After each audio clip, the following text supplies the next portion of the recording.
la route, voilà. Il a 500. D'accord, on fait comme ça. Donc, mais il faut de la balance un peu quand même, vous êtes pas obligé de vous mettre en arrière.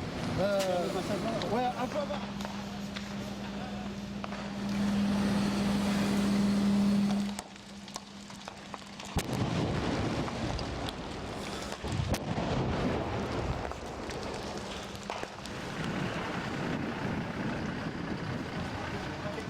Le FPT d'Ampère, pour moi, il protège ici.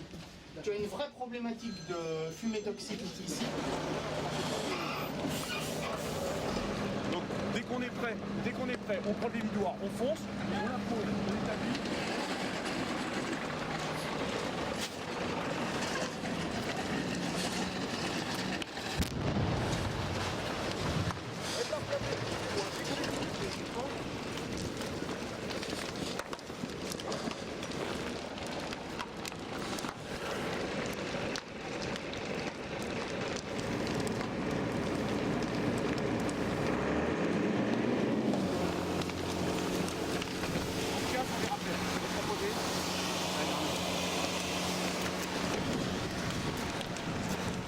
Alors pour nous, les enjeux sont multiples. Le premier enjeu, c'est l'extinction même du sinistre. Donc nous avons 2 lances sur échelle aérienne pour attaquer l'incendie et l'éteindre. Le deuxième objectif, c'est d'éviter que le feu ne se propage à des points névralgiques qui se trouvent à côté. Donc nous avons 3 lances au sol qui protègent ces points sensibles qui bordent l'usine. Et le troisième enjeu, bien sûr, c'est la protection de nos hommes qui interviennent sous appareils respiratoires et la protection des populations qui se trouvent sous le vent. Donc il y a une dizaine de maisons qui ont été confinés pour éviter tout risque, mais nous avons procédé à des relevés et il n'y a pas de risque d'intoxication par voie aérienne. Ce qui volait, ce sont des solvants qui participent à la réalisation de peinture, puisque cette entreprise fabrique de la peinture. Évidemment, les solvants qui brûlent, il y a un risque de toxicité, mais nous avons fait des relevés et ce risque est nul de par la dilution des fumées dans l'air ambiant. Alors ce sont des feux qui sont toujours un peu longs à éteindre. Nous avons commencé par une attaque classique avec des moyens en eau et maintenant nous allons finaliser l'intervention avec des moyens mousse.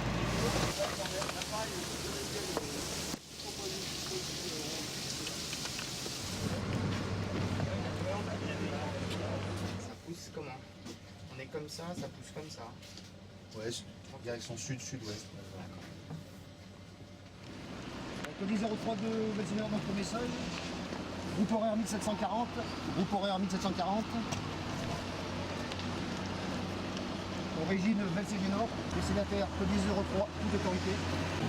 En présence d'un feu de bâtiment industriel totalement embrasé à l'arrivée de secours. Le bâtiment contient des solvants, plus peinture, plus bouteilles de gaz.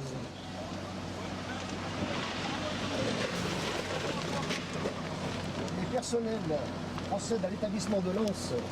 Les personnels procèdent à l'établissement de lance. On a reçu pour information dès que le PC sera activé, donc celui-ci prendra le relais.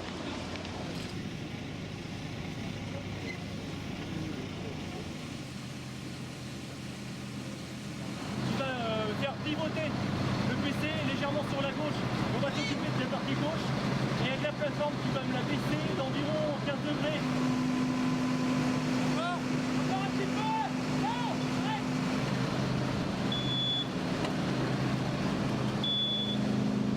Tu me dis stop.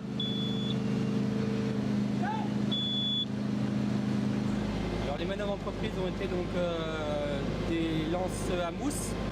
Donc en partie basse, on avait un entrepôt avec des différents solvants et des produits inflammables.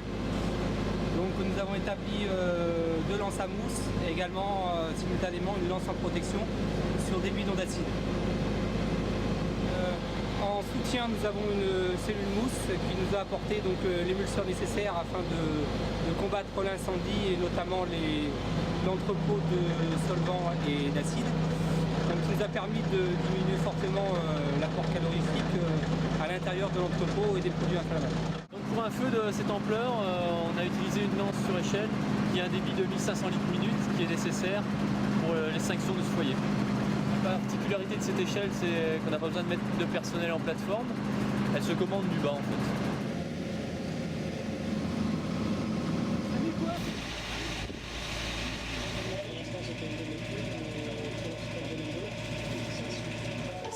moi qui ai appelé le 18 en premier, donc ce qui est intéressant puisqu'on a pu dimensionner assez rapidement les moyens qui étaient nécessaires en première intervention. Et quand je suis arrivé, le feu venait à peine de percer un côté. La première chose que je me suis attaché à faire, c'est faire le tour de l'établissement. Même si on était un dimanche, on pouvait potentiellement avoir encore des gens à l'intérieur. Donc j'ai vite fait le tour de l'établissement et j'ai vite remarqué qu'il y avait des produits chimiques de tous les côtés.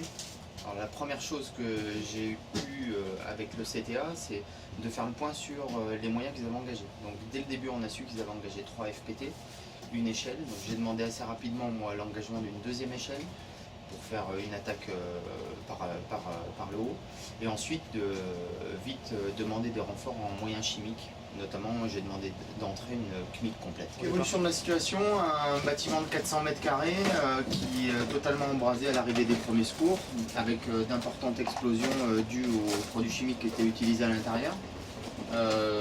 Actuellement, on est sur la finalisation de l'extinction au moyen d'une lance Vector avec alimentation en mousse. Alors, dans la cellule renseignement, on a plusieurs outils qui sont performants, notamment le SIG, c'est-à-dire la cartographie embarquée, avec la possibilité d'avoir une vue aérienne ou une vue carto, où on a dessus renseigné l'ensemble des éléments qui peuvent être intéressants, notamment les réseaux d'eau, les cours d'eau, les poteaux, et vous le voyez ici, toute la zone industrielle de l'usine. On a également un accès à Internet, ce qui nous a permis de faire quelques recherches, notamment sur les produits qui étaient directement liés à l'incendie. Pour celui-là, le diméthyléther qui était en présence dans l'incendie. Donc le travail de la CMIC sur cette intervention, ça a été 2 axes principaux. La première chose, ça a été de faire un réseau de mesures aérien. On a fait des mesures de White Spirit et de solvant jusqu'à près de 3 km. Et le deuxième axe qui a été également, important, c'est la lutte contre la pollution. Pollution aquatique avec la mise en place d'un réseau de mesures, prélèvement aquatique.